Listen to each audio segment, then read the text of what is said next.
नमस्कार दोस्तों, आज हम बात करेंगे रियर व्हील ड्राइव के बारे में। रियर व्हील ड्राइव से मीनिंग क्या है? जो पावर रियर व्हील्स को जाती है इंजन से, तो उसको हम बोलते हैं रियर व्हील ड्राइव। इससे मीनिंग क्या है कि व्हीकल्स को जो रियर व्हील्स ही रन करने में मदद करें, रियर व्हील्स की सहायता से ही फ्रंट व्हील्स रन करें, उसको हम बोलते हैं रियर व्हील ड्राइव। अब मेन कंपोनेंट्स की बात करते हैं। सबसे फ्रंट में पहले देखते हैं, ये होते हैं फ्रंट व्हील्स जो आगे एक्सल पे लगे रहते हैं। एक्सल का फंक्शन क्या है कि दोनों व्हील्स को आपस में जोड़ना और दोनों में कंसिस्टेंटली इक्वल पावर ट्रांसफर करके व्हीकल को रन करते रहना, इनको चलाने में मदद करते रहना। ये जो है, यहां पे पीछे बात करते हैं बैक व्हील्स की, ये दोनों होते हैं रियर व्हील्स। रियर व्हील्स जो है वो इसमें इंजन की पावर से रन करते हैं through rear axle and through differential. जो रियर एक्सल है उस पे पावर यहां डिफरेंशियल से आती है और ये डिफरेंशियल को सपोर्ट करता है, और फिर दोनों जो व्हील्स हैं उनमें इक्वल पावर का ट्रांसमिशन करता है और इससे व्हीकल रन होता है। जो फ्रेम होती है, इस फ्रेम का फंक्शन क्या होता है? फ्रंट व्हील और रियर व्हील्स को आपस में जोड़ना और ये जो कंपोनेंट्स हैं इन सभी को होल्ड करके रखना, ये फंक्शन होता है फ्रेम का। तो ये कंप्लीट ओवरऑल पूरा एक चेसिस सिस्टम टाइप है कि जिसमें सभी चीजें आपस में जुड़ी हुई है। फ्रंट में इंजन लगा रहता है जो कि मेन पावर को जनरेट करता है फ्यूल से और फिर उसको ट्रांसफर करता है। इसके बाद क्लच होता है।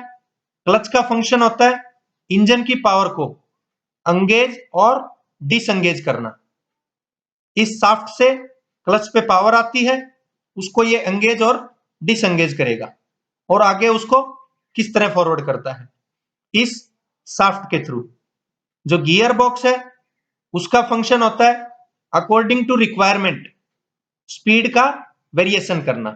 जैसे व्हीकल फर्स्ट गियर में किस तरह चलेगा, सेकंड में किस तरह चलेगा, थर्ड में कैसे चलेगा, रिवर्स में किस प्रकार चलेगा, तो स्पीड का वेरिएशन करना।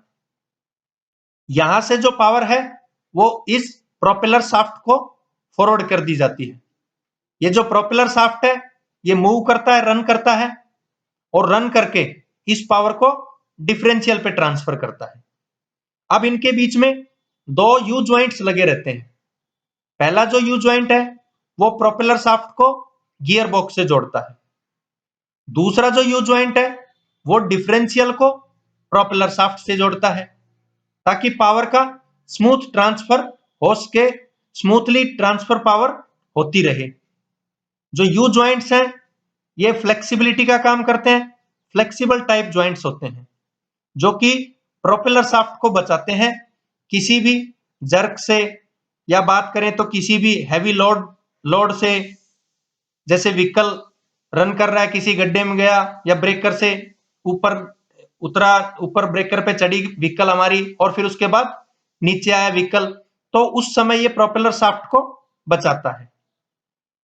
अब बात करते हैं किस तरह से पावर का ट्रांसमिशन होता है, किस तरह से पावर ट्रांसफर होती है फ्रंट से बैक में, क्योंकि इसका नाम है रियर व्हील ड्राइव।